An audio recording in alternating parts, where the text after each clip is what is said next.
विवाह करिले ओलीवुड्र लोकप्रिय अभिनेता अमरजीत मिश्र और अभिनेत्री स्मरणिका प्रियदर्शिनी।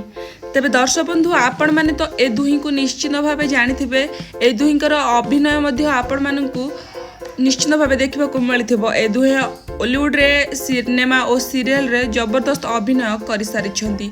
तेबे बर्तमान पर अमरजीत और स्मरणिका दुहे विवाह बंधन में बांधी होइछंती।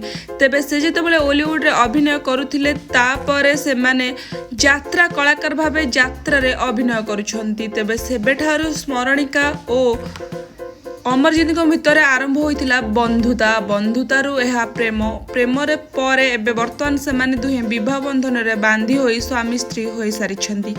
तेबे दर्शक बंधु आपण मानकु कहबा को चाहूँगी कि जे आगरू कौनसी भी एमाने दुहींकर भल पाइबा को नहीं कौनसी सूचना सोशल मीडिया रे नथिला। तेबे हठात से दुहे विवाह बंधन रे बांधी होइछंती जहाँकि तांको फैंस मानकु लागिछि एक बड़ झटका। तेबे दुहींकर दाम्पत्य जीवन पाई बेस कामना करिछंती तांको फैंस माने। तेबे दुहींकर हठात विवाह को नहीं सारा ओलीवुड रे चहल सृष्टि करिछि। तेबे दुहींकर सोशल मीडिया रो दुहींकर विवाहर फोटो देखा मिली। तेबे दर्शक बंधु आपण मानकु एही जोड़ीटी किपरि लागे यह आपण माने निश्चित कमेंट माध्यम जणाइबे। भिडियोटी भल लागिथिले निश्चित लाइक करिवे। आगु जदि आपण माने एमिति किछि ओलीवुड सेलिब्रिटी मानक विषय जानिया पई चाहुछंती तेबे चैनल टी को सब्सक्राइब करंतु। तेबे रहिली धन्यवाद।